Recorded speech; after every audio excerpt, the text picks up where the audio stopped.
आप देख रहे हैं क्वेश्चन आवर। नमस्कार, मैं हूं अजय कुमार। रोहिंग्या मुसलमानों के शरणार्थी के स्वरूप में हिंदुस्तान आने की बातें लगातार सुर्खियां बटोर रही हैं। इस बीच अरुणाचल प्रदेश की यह खबर आपको चौंका कर रख देगी। ईटानगर में चकमा शरणार्थियों को नागरिकता दिए जाने के खिलाफ अखिल अरुणाचल प्रदेश छात्र संघ ने बंद बुलाया था। इस दौरान बंद समर्थकों और पुलिस के बीच में झड़प हुई और उसके बाद कई गाड़ियों में आग लगा दी गई और वाहनों की तोड़फोड़ भी की गई। ईटानगर के अलावा नामसाई, चांगलांग और कई अन्य जिलों में भी कई प्रदर्शक हिंसक हुए और हिंसक प्रदर्शनों की इन बातों से ये तमाम तस्वीरें आप अभी देख रहे हैं और ये प्रस्तुत करती हैं कि ईटानगर उसके आसपास के इलाके में शरणार्थियों को लेकर किस तरह से लोगों का गुस्सा उबल कर सामने आ रहा है और चकमा रेफ्यूजीज को भारतीय नागरिकता दिए जाने का विरोध नागालैंड में बड़े पैमाने पर हो रहा है। और आइए बात करते हैं रोहिंग्या मुसलमानों को लेकर। आखिरकार ये मामला इतना बड़ा क्यों बनता चला जा रहा है? क्यों आखिरकार केंद्र सरकार को यह हलफनामा देकर कहना पड़ा कि रोहिंग्या मुसलमानों का संपर्क आतंकवादी संगठनों से है और ऐसे में उन्हें भारत में शरण देना हिंदुस्तान के हित में नहीं होगा? ये बात हिंदुस्तान की सरकार साफ कर चुकी है और अब म्यांमार की सरकार ने भी अपनी खामोशी तोड़ी है। और ऐसे में स्टेट काउंसलर आंग सान सू की, जिन्हें दुनिया जानती है कि शांति और लोकतंत्र के लिए उन्होंने कैसे कुर्बानियां दी हैं, उनका स्पष्ट कहना है कि रोहिंग्या मुसलमानों को बर्मा वापस अपने देश में नहीं चाहता।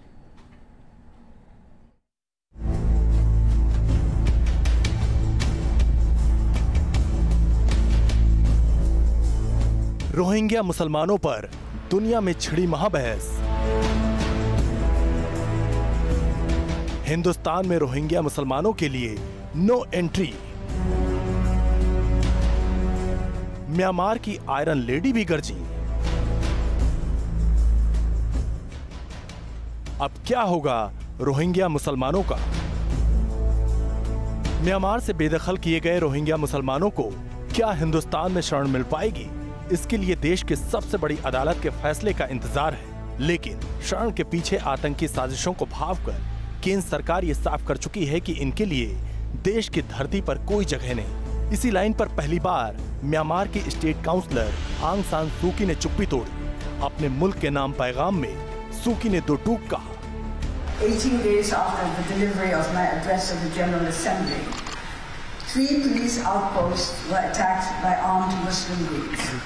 There were further attacks on 11th October and 12th November, and these clashes resulted in loss of lives, injuries, burning of villages, and the displacement of peoples in the affected areas. Many Muslims fled to Bangladesh. On the 25th of August, 30 police outposts, as well as the regimental headquarters in Damlanza village, were attacked by armed groups. Rohingya के मुद्दे पर दुनिया भर में आलोचनाओं का सामना करना पड़ रहा है और यही वजह है उन्हें सफाई पेश करनी पड़ी। As a responsible member of the community of nations, Myanmar does not fear international scrutiny and they are committed to a sustainable solution that would lead to peace, stability and development for all communities within that state. Myanmar को सख्त तेवर क्यों दिखाने पड़े? इसके पीछे की बड़ी वजह है हिंसा की बढ़ती घटनाएं। कट्टरपंथियों के बीच पिछले करीब 1 साल से संघर्ष चल रहा है। दुनिया भर के मानवाधिकार संगठन म्यांमार में रोहिंग्या पर अत्याचार का आरोप लगा रहे हैं, लेकिन असली समस्या हिंसा के बाद पलायन की है, जिसने भारत समेत बांग्लादेश, थाईलैंड के लिए चुनौती खड़ी कर दी है। की तादाद करीब 40,000 से ज्यादा बताई जा रही है। ये अदालत का मुद्दा नहीं है। सेंट्रल गवर्नमेंट ने क्लियरली पोजीशन लिया है कि ना तो हम बाहर से लोग देंगे और जो इलीगली आए हैं वो डिपोर्ट होने चाहिए। ये पोजीशन है, यही पोजीशन मेंटेन करनी चाहिए। रोहिंग्या मुसलमानों की शरण का मसला सुप्रीम कोर्ट में है, लेकिन दुनिया भर के रणनीतिकारों की निगाहें इस पर टिकी हैं कि रोहिंग्या अब कहां जाएंगे। सुप्रीम कोर्ट में दाखिल किए गए अपने हलफनामे में भारत सरकार ने भी ये माना है कि रोहिंग्या मुसलमान देश की सुरक्षा के लिए खतरा हैं। वीडियो जर्नलिस्ट जयराम के साथ रविकांत राय, न्यूज़ नेशन, दिल्ली। और इसे आप विडंबना ही कह सकते हैं कि जहां हिंदुस्तान इस बात को लेकर आशंकित है कि रोहिंग्या मुसलमान अगर हिंदुस्तान में शरणार्थी के तौर पर रहना शुरू कर दे तो यहां कई समस्याएं हो सकती हैं, खास करके आतंकवाद की वारदातों में बहुत इजाफा हो सकता है। वहीं दूसरी तरफ पाकिस्तान में रोहिंग्या मुसलमानों के पलायन को लेकर हिंदुस्तान को घेरने की नई कोशिश हो रही है। तमाम आतंकी संगठन जो पाकिस्तान में बैठे हैं उनके तमाम आका हिंदुस्तान के खिलाफ जहर उगल रहे हैं और ये सब कुछ रोहिंग्या मुसलमानों के पलायन के बहाने किया जा रहा है। आप जरा सोचिए, अगर रोहिंग्या मुसलमानों के मामले पर पाकिस्तान के आतंकी आका अपने मंसूबों में कामयाब हो गए तो उसके बाद हिंदुस्तान पर इसका क्या असर पड़ेगा। रोहिंग्या मुसलमानों के मसले पर जैश के आका के अंदर का आतंकवादी फिर जाग गया है। जैश सरगना मौलाना मसूद अजहर म्यांमार से बेदखल किए गए रोहिंग्या पर घड़ियाली आंसू बहा रहा है और इसी के साथ उसने दहशतगर्दी का जाल बिछाना भी शुरू कर दिया है। जैश की एक रैली में मसूद ने जहर उगला और अमेरिका के दुश्मन नंबर 1 ओसामा बिन लादेन को शेर कहा। दुनिया के सभी मुस्लिमों को एक साथ आना चाहिए, हमें जल्द ही कुछ करना चाहिए। ओसामा बिन लादेन एक शेर था जो लोगों की मदद के लिए आगे आया। बिन लादेन एक बहादुर और निडर इंसान था जिसने दुनिया के साम्राज्यवाद को चुनौती दी। वहीं विराथू सिर्फ निहत्थे लोगों पर जुर्म कर रहा है। इससे पहले जमातुद दावा का आका और हिंदुस्तान का मोस्ट वांटेड हाफिज सईद भी भड़काऊ बयान देता आया है और अब इसी साजिश के पर्दे खुलने लगी। खुफिया सूत्रों के हवाले से खबर है कि पाकिस्तान में आतंकी संगठन लश्कर-ए-तौयबा को रोहिंग्या मुसलमानों की युवा पीढ़ी को गुमराह करके अपने संगठन में भर्ती करने की जिम्मेदारी दी गई ताकि जम्मू कश्मीर में आतंकी हमलों को अंजाम दिया जा सके। कुछ दिन पहले ही लश्कर के 2 ऑपरेटिव शाहिद महमूद और नदीम अवान बांग्लादेश बॉर्डर गए थे ताकि रोहिंग्या मुसलमानों को आतंकी ट्रेनिंग देकर उनका इस्तेमाल किया जा सके। वहीं पाकिस्तान के आतंकी संगठन हुजी-ए का सरगना अब्बुस कद्दूस बर्मी भी रोहिंग्या मूल का है और उसके लश्कर सरगना हाफिज सईद से करीबी रिश्ते हैं। वो रोहिंग्या मुसलमानों की हालत का फायदा उठाकर आतंकवाद को हवा देने की फिराक में है। इन लोगों का रेडिकलाइजेशन पहले से ही हो चुका है। ये बांग्लादेश में रेडिकलाइज करके यहाँ पर भेजे गए हैं। ये एक बहुत बड़ी साजिश है आईएसआई की, पाकिस्तान के आईएसआई की, जिसके तहत इनको हिंदुस्तान के अंदर बसाया जा रहा है। अगर आप देखेंगे कि किन किन इलाकों में बसाया जा रहा है, वो सारे सेंसिटिव इलाके हैं जहाँ पे इनको बसाया जा रहा है। इससे पहले दिल्ली में पकड़े गए अलकायदा के आतंकी शमीउर रहमान ने खुलासा किया कि कैसे उसे प्लान रोहिंग्या के तहत भारत भेजा गया। आतंकी शमीउर रहमान ब्रिटिश नागरिक है जो अलकायदा का एक्टिव आतंकी है। ये आतंकी सीरिया में आतंकी ट्रेनिंग ले चुका है। लंबे वक्त तक ये सीरिया में अलकायदा की तरफ से लड़ाई लड़ चुका है। हिंदुस्तान में इस आतंकी का मकसद रोहिंग्या मुसलमानों को आतंकी नेटवर्क में शामिल करना था और म्यांमार में सेना से लड़ने के लिए आतंकी तैयार करने की जिम्मेदारी भी इसके पास थी। साफ है कि कैसे रोहिंग्या मुसलमानों को सरहद पार बैठे आतंक के आका अपने खूनी मंसूबों का मोहरा बनाने की कोशिश कर रहे हैं। देश में जहां रोहिंग्या शरणार्थियों को लेकर सबकी निगाहें सुप्रीम कोर्ट पर टिकी हैं, वहीं जांच एजेंसियां इस कोशिश में लगी हैं कि किसी भी तरह आईएसआई और लश्कर अपने इस प्लान में सफल ना हो सके जिसमें वो रोहिंग्या का इस्तेमाल आतंकियों के तौर पर करना चाहता है। वीडियो जर्नलिस्ट नवीन के साथ धीरेन्द्र पुंडीर, न्यूज नेशन, दिल्ली। और आइए बात करते हैं योगी आदित्यनाथ की सरकार की। प्रचंड बहुमत के साथ 6 महीने पहले योगी आदित्यनाथ की सरकार का गठन हुआ और उसके साथ साथ योगी आदित्यनाथ की सरकार ने कई वायदे किए और उन्हें पूरा करने का ताल ठोक के दावा भी किया। और अब 6 महीने बाद क्या खोया क्या पाया, इसकी बात कर रहे हैं मुख्यमंत्री योगी आदित्यनाथ।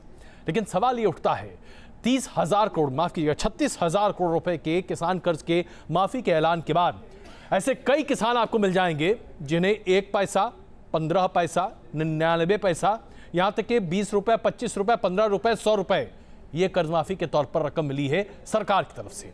तो क्या इसे आप कहेंगे कि वायदे पूरे हो गए? क्या इसे आप कहेंगे कि यह है योगी सरकार के अच्छे दिन? लेकिन योगी सरकार ऐसा मानती है। देखिए क्या क्या दावे हैं। मार्च 2017 के पहले निवेश फ्रेंडली माहौल नहीं था। इन 6 महीनों में एक भी दंगा नहीं हुआ। आज आम जनमानस इस बात को लेकर विश्वास कर सकती है कि हम सुरक्षित हैं। दावों की भरमार है और वादे बेशुमार हैं।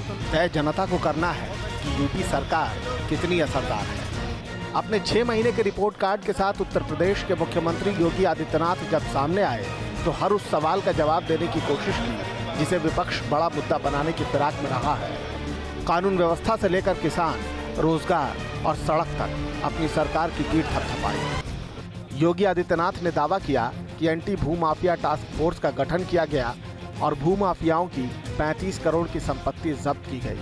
अवैध कब्जे वाली 1000 हेक्टेयर जमीन को दोबारा सरकार के नियंत्रण में लिया जा रहा है, तो दूसरी ओर किसानों के लिए भी बड़े कदम उठाए गए हैं। 86 लाख किसानों के फसली ऋण को माफ करने की कार्रवाई तो हम लोगों ने की ही। पहली बार प्रदेश के अंदर गेहूं के किसानों, गेहूं की पैदावार करने वाले किसानों की उपज का रिकॉर्ड रूप से प्रदेश की सरकार ने उनका क्रय किया। आलू के लिए पहली बार प्रदेश में समर्थन मूल्य घोषित हुआ। गन्ना किसानों के गन्ना मूल्य का लगभग 95% से अधिक गन्ना मूल्य का भुगतान हो चुका है और नया सीजन प्रारंभ होने के पहले हम लोग उस पूरे 100% गन्ना किसानों के गन्ना मूल्य भुगतान के लिए पूरी तरह प्रतिबद्ध हैं। ये 1994 से स्थिति चली आ रही थी। हम लोगों ने प्रदेश के अंदर प्रत्येक किसान को ट्यूबवेल के कनेक्शन देने की एक व्यवस्था प्रारंभ की कि किसान को बिजली का बिल का भुगतान न करना पड़े। इसके लिए 10,000 सोलर पंप का वितरण इस दौरान हम लोगों ने किसानों को किया है। किसानों के लिए दावों और वादों की भरमार तो युवाओं को रोजगार का भरोसा। 6 महीनों के दौरान हम लोगों ने स्थिति पैदा की है कि 5,000 पुलिस सब इंस्पेक्टर के और 42,000 पुलिस कांस्टेबल की भर्ती की प्रक्रिया को हम आगे बढ़ाने में सफल हुए हैं। ये प्रक्रिया बहुत तेजी के साथ बढ़ेगी और आने वाले 3 वर्ष के दौरान हम लोग प्रदेश के अंदर 1.5 लाख से अधिक पुलिस की जो खाली पद हैं इनको भरने में हम लोग सफल होंगे। अब तक हम लोग 6 लाख से अधिक नौजवानों के रजिस्ट्रेशन करके स्किल डेवलपमेंट के माध्यम से उनके रोजगार और उनको स्वरोजगार के लिए हम लोग प्रेरित कर चुके हैं। हमारा लक्ष्य है कि इस वर्ष हम लोग इस संख्या को 10 लाख तक लेकर के जाएं। इतना ही नहीं, कई बार डेडलाइन बढ़ाने के बावजूद मुख्यमंत्री योगी आदित्यनाथ गड्ढा मुक्त सड़कों का सपना दिखाने का ये मौका भी नहीं चूके। हमें विरासत में पिछली सरकारों के पापाचार और भ्रष्टाचार के कारण 1,21,000 किलोमीटर से अधिक सड़कें गड्ढा युक्त मिली थी। हम लोगों ने पहले 100 दिनों में 80,000 किलोमीटर से अधिक सड़कों को गड्ढा मुक्त किया और हमारी शेष कार्रवाई 1 अक्टूबर से प्रारंभ हो रही है। योगी आदित्यनाथ अपनी पीठ थपथपाते रहे तो साथ ही साथ विपक्ष को कटघरे में खड़ा करते नहीं थके। लखनऊ से विनोद मिश्रा के साथ टीम न्यूज़ नेशन। इसमें कोई शक नहीं है कि सरकार को सत्ता में आए 6 महीने ही हुए हैं और 6 महीने बहुत कम वक्त तो होते हैं किसी भी सरकार के कामकाज को पूरी तरीके से आंकने में। लेकिन जब दावे बढ़ चढ़ कर किए जाते हैं और उन दावों की पोल खोलने लगती है तो फिर समझ में नहीं आता कि आखिरकार सरकारें अपनी ही पोल को क्यों नहीं देख पाती। आखिरकार पोल खोल करने के लिए मीडिया को ही आगे क्यों आना पड़ता है। तो आइए जरा योगी सरकार की पोल भी खोल दे।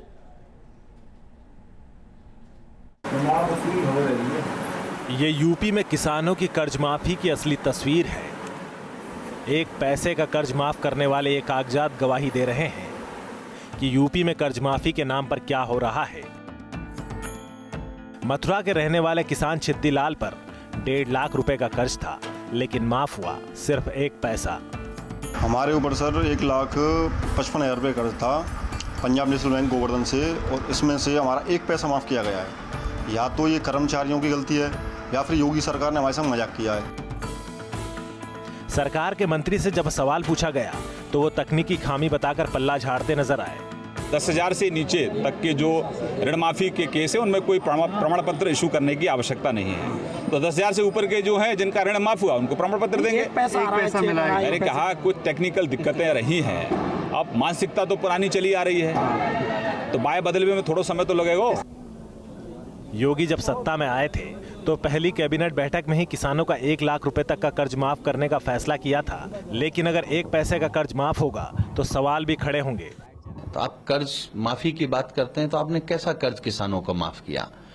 9 पैसे, 34 पैसे, 1 रुपए, 2 रुपए, 10 रुपए, 34 रुपए, 82 रुपए। आप गरीब किसान का मजाक उड़ा रहे हैं। तो आप कौन सी तरक्की की बात कर रहे हैं? आपने नया कौन सा काम किया है जो उत्तर प्रदेश तरक्की की तरफ जा रहा? हाँ, जो हमारी मंत्रीगण साइड में पीछे सामने आ सकते हैं। सोमवार को सीएम योगी ने एक श्वेत पत्र जारी किया था जिसमें पिछली सरकार की नाकामियों को गिनाया गया था। यूपी में कर्ज माफी के अलावा भी कई मुद्दे हैं जिसे लेकर चुनाव से पहले बीजेपी ने बड़े बड़े वादे किए थे। सत्ता संभालने के बाद सीएम योगी ने ट्रेलर भी दिखाया जिसका असर ये हुआ कि कानून व्यवस्था की तस्वीर थोड़ी बदली हुई नजर आई। योगी के सत्ता संभालने के बाद से 9 मई तक राज्य में कुल 729 हत्याएं, 803 बलात्कार, 60 डकैती, 799 लूट और 2682 अपहरण की घटनाएं हुई। हालांकि 20 मार्च से अब तक हुए 431 से ज्यादा एनकाउंटर में पुलिस ने 17 हिस्ट्री शीटर को ढेर किया और कुल 1106 बदमाशों को गिरफ्तार कर सलाखों के पीछे पहुंचाया गया। आज कार्य पुलिस फ्रंट पर आकर के कार्य कर रही है। इन 6 महीनों के दौरान प्रदेश के अंदर भय का जो वातावरण था इससे दूर करने में काफी हद तक हमें सफलता प्राप्त हुई। योगी राज में कानून व्यवस्था की हालत पहले के मुकाबले थोड़ी सुधरी है, लेकिन स्वास्थ्य, बिजली और सड़कों की हालत को लेकर अब भी बहुत कुछ करना बाकी है। इस बात को सरकार भी बखूबी समझती है। मथुरा से नितिन गौतम के साथ टीवी न्यूज़ नेशन। बस पीठ थपथपाते वक्त अगर मुख्यमंत्री योगी आदित्यनाथ ने गोरखपुर, जो कि उनका गृह क्षेत्र है, वहां पर मरते बच्चों की बात कर ली होती तो शायद हम समझते कि सरकार में ईमानदारी नाम की कोई चीज है। खैर चलिए, सरकार ऐसे ही चलती है।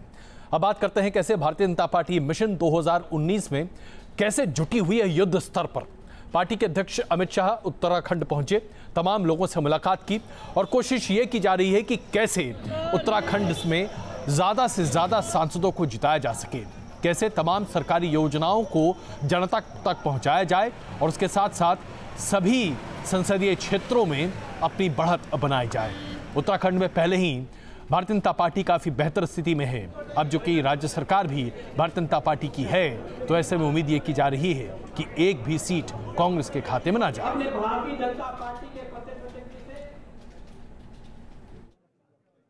सोनिया जी जब चाहेगी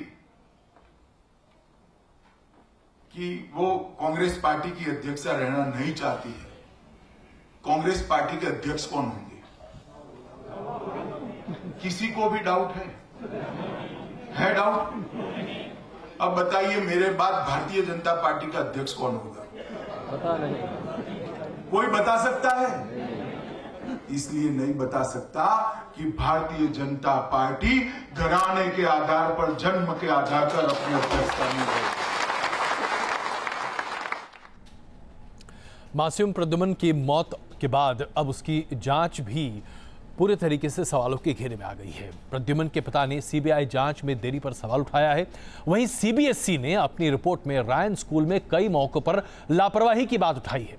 सवाल ये उठता है कि क्या इन लापरवाहियों के बारे में सीबीएसई को पहले जानकारी नहीं थी, और अगर जानकारी थी तो सीबीएसई ने अब तक क्या किया? ये मौन व्रत धारण करने का क्या मौका था, क्या औचित्य था? और सबसे बड़ी बात यह है कि क्या अगर उन गलतियों को आज ढक दिया गया होता या वो नाकामियां न होती तो प्रद्युम्न की मृत्यु नहीं होती? ये तमाम ऐसे सवाल हैं जिसका जवाब सरकारी एजेंसियों को देना चाहिए। फर्क कितना है कि सरकारें बस चुप रहती हैं। टाली जा सकती थी प्रद्युम्न की हत्या, बच सकती थी मासूम की जान, अगर स्कूल मैनेजमेंट लापरवाही न बरतता और स्कूल में सुरक्षा के नियमों के साथ खिलवाड़ ना होता। ये बात कही है सीबीएसई ने अपनी रिपोर्ट में। सीबीएसई ने रायन स्कूल के मैनेजमेंट को कड़ी फटकार लगाते हुए नोटिस भी जारी किया है और पूछा है कि क्यों ना उनके स्कूल का लाइसेंस रद्द कर दिया जाए।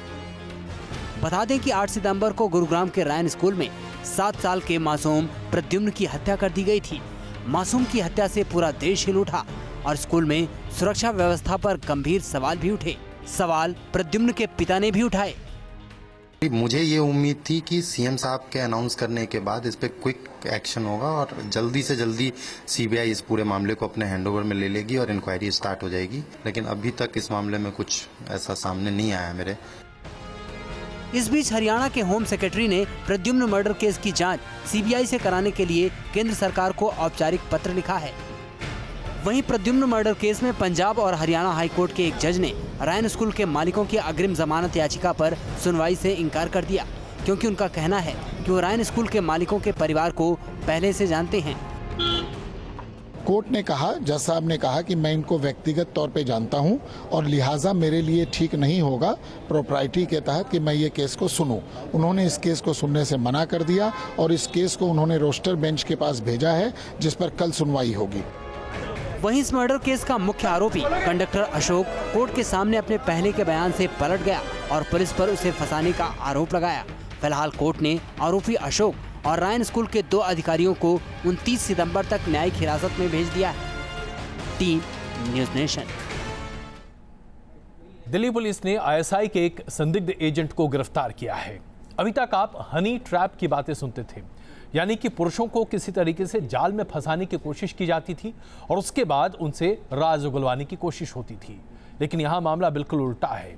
एक भारतीय सेना में कार्यरत महिला कर्नल के फोटोग्राफ्स के साथ छेड़छाड़ कर उन्हें ब्लैकमेल करने की कोशिश की जा रही थी। देखिए रिपोर्ट।